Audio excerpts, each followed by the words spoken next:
how to set the lock screen passcode to use both numbers and letters alphanumeric on the iPhone 16 series. First, let's go back to the home screen by swiping up at the bottom of the screen. And from the home screen, tap on Settings. Now in the Settings page, we scroll down and tap on Face ID and Passcode. Next, enter the current passcode. And then we scroll down and tap on Change Passcode.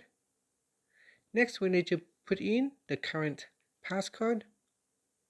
And then tap on Passcode Options.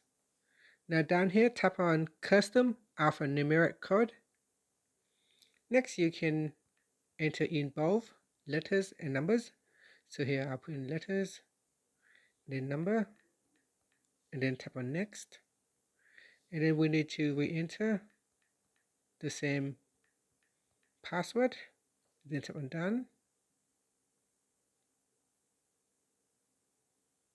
And now if I go back to my lock screen, you can see that instead of using the passcode, I will now need to put in the password using letters and numbers. And that's it. Thank you for watching this video. Please like and subscribe to my channel for more videos.